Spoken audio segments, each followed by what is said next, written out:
For 4 years, Polish developer People Can Fly has been putting together its first new IP since Bulletstorm, released almost a decade ago. Outriders is a huge new venture for the company, and a creation story powered by freedom. The freedom to choose your weapons, your abilities, and your armor. The freedom to fine-tune a character at the most granular level. And, for the developers, the freedom to go their own way after years of working on another company's projects.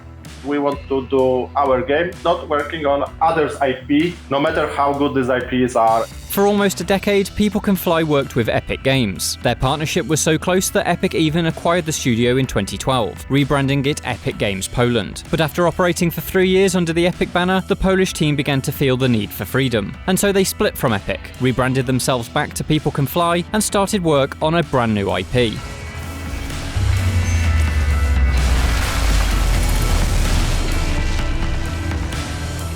There were some pillars that we knew that we don't want to change. One of them was, of course, that we will make shooter, as we often say. That's our DNA. But the new freedom the studio had meant that there would be plenty of change. That started with a more mature and gritty world, influenced by what the team was reading. All of us were reading the same, similar books, sci-fi-ish world was something that came to all of us. I remember Heart of Darkness was one of our ideas about progress through the world. In this book, the character was going deeper into Africa, and here we go deeper into our world. Going deeper was important for all of Outriders, not just its world. And so instead of a standard third-person shooter, Outriders expanded into an RPG exploring the human colonization of an alien world. But as the idea for Outriders grew in scope, it became clear that the studio was not yet large enough to achieve those ambitions. We split from Epic. We were the group of 30, 40 people. We lacked a lot of people to deliver this kind of game. So we started building the world, building the game. But in the same moment, we started to building the team, building the company. From 30 people in these 4 years, we grew to almost 200 now. Spread across offices in Poland, the US, and the UK, those 200 staff worked towards creating a game that was all about the freedom of choice. We absolutely know that there will be some players who will basically want only shoot, find for loot, and that's it. We don't have problem with it. But for all the people who will like to know this world better, know the characters better, he will be able to do some side quests for them, do some additional conversation, to dig more into this world, into the history of this world. But Outriders' player choice needed to go beyond just what your character will say in conversations. And so, there's a deep, Diablo-influenced character customization system, with experimental skill trees, powerful, adaptable abilities, and a plethora of modifications.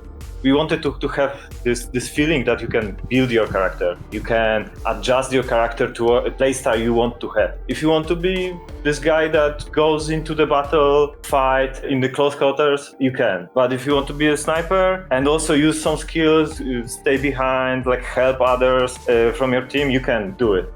One of the first character build choices you must make in Outriders is deciding what class to play as. But earlier in development, you didn't have to choose. We started designing this game without classes at all. We wanted to give the freedom from all the choices what we have. But we realized people are too lost, that there's too many options from the beginning. To further help early game decision making, each class has a skill tree split into 3 branches. Maybe to help them channel into one direction, but this doesn't mean that this is the best and the most optimal way. But if you are experienced player, I think you will be not looking about these 3 divisions in the skill tree, but rather finding your own way how to build your best character. While many of these design decisions are hallmarks of the action RPG genre, the looter-shooter elements may give the false impression that Outriders is actually a service game, akin to Destiny or The Division. Instead, Outriders is more old-school in its approach. And we realized that the story is so important. And we realized, okay, we will do the game as a service. Probably we will start chopping everything into some sub-contents. And we didn't want to do this because that story was so important for us. We think that there is a lot of cool games on the market. People maybe don't have any more time to spend 300 hours to basically grind one item. While the story of Outriders still has many more chapters to go, it won't release until later this year, there's a next-gen version to come, and work is still to be done, the parts that have already been written have been evolutionary for People Can Fly. The company's ambition has taken them from small Polish studio to an international developer, all in less than half a decade. Regardless of if Outriders is a cult favourite or a global phenomenon, it's a game that has facilitated change and freedom, both for its eventual players and the people that made it. For more Outriders, check out one of these videos, and for everything else, stick with IGN.